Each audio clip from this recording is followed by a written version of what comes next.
আপনারা এটা জানেন তো যে অন্যের জন্য দোয়া করলে লাভ?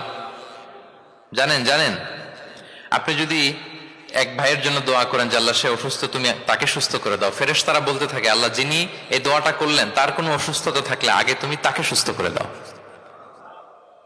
ধরেন যে আপনার এক ভাই দারিদ্রের কষাঘাতে জর্জরিত, টাকা পয়সা না, আপনি দোয়া করলেন যে আল্লাহ আমার ভাইটা আর্থিক সমস্যায় আছে, তার আর্থিক সমস্যা দূর করে দাও। ফেরেশতারা দোয়া করে আল্লাহ যিনি দোয়া করলো তার যদি আর্থিক সমস্যা থাকে তুমি আগে তার আর্থিক সমস্যা দূর করে দাও।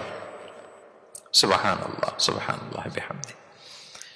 তো এক লোক এই হাদিসের ফজিলত শুনে ইফতারের পূর্ব মুহূর্তে, যেহেতু দোয়া কবুল হয়, তার ওয়াইফ ইফতারি তৈরি করতেছে, এই হাদিসের ফজিলত শুনে এক লোক তার বন্ধুর জন্য দোয়া করতেছে যে আল্লাহ আমার বন্ধুটার তো এখনো বিয়ে হয় নাই, তুমি সুন্দরী রূপবতী একটা স্ত্রীর ব্যবস্থা করে দাও আল্লাহ আমার বন্ধুর।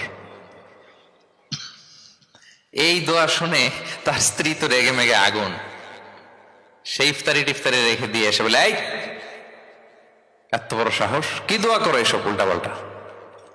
স্বামী বলে কি দোয়া উল্টাপাল্টা, কি দোয়া করলাম, আমি তোমার বন্ধুর জন্য দোয়া করছি যে আল্লাহ তারে তুমি রূপবতী সুন্দরী স্ত্রীর ব্যবস্থা করে দাও। তো ওয়াইফ বলে এই তুমি কি মনে করছো আমি হাদিসটা জানি না যে অন্যের জন্য ভালো কোনো দোয়া করলে আগে এটা নিজের জন্য কবুল হয়?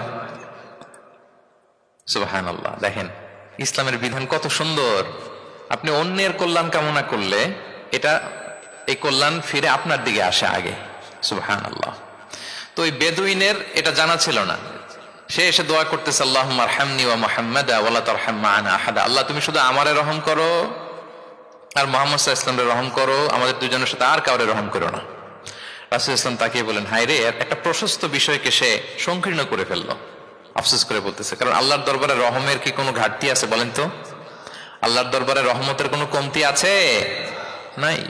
রাসূল ইসলাম বলে সে তো সবাইকে ইনক্লুড করতে পারতো। আচ্ছা গেল, দোয়া শেষে এবার সে মসজিদে নববীর মাঝখানে বসে পেশাব করা আরম্ভ করছে। এবার তো সাহাবারা রেগে মেগে আগুন, কি এত বড় সাহস, মসজিদে নববীর মাঝখানে পেশাব, সবাই উদ্ধত হচ্ছে তাকে মারতে যাবে। রাসূল ইসলাম সবাইকে সামলালেন, থামালেন, বললেন দাও, রাখো রাখো, ছাড়ো, আগে সারতে দাও, কারণ কেউ যখন ওয়াশরুম সারে মাঝখানে তাকে ডিস্টার্ব করা যায় না, এটা তার ক্ষতি হবে। রাসূল ইসলাম বললেন রাখো, লেট হিম পাস ইউরিন, তাকে কাজ সারতে দাও। সে কাজ সারলো। এবার রাসূল ইসলাম বললেন ও হারিকু আলা বাউলিহি সাজলান মিন মা, তার পেশাবের উপর এক বালতি পানি ঢেলে দাও, দিয়ে ফেললো। এবার রাসূল সাল্লাল্লাহু আলাইহি ওয়াসাল্লাম বললেন ইন্নামা বুইসতুম মুয়াসসিরিন ওয়া লাম তুবআসু মুআসসিরিন, হে সাহাবারা মনে রাখো তোমরা সহজপন্থী হিসেবে প্রেরিত হয়েছে, তোমরা কট্টরপন্থী হয়ে পৃথিবীতে প্রেরিত হও নাই। সুবহানাল্লাহ। তাহলে যে কোনো জিনিসের সলিউশন আপনার সহজভাবে করতে হবে। এটা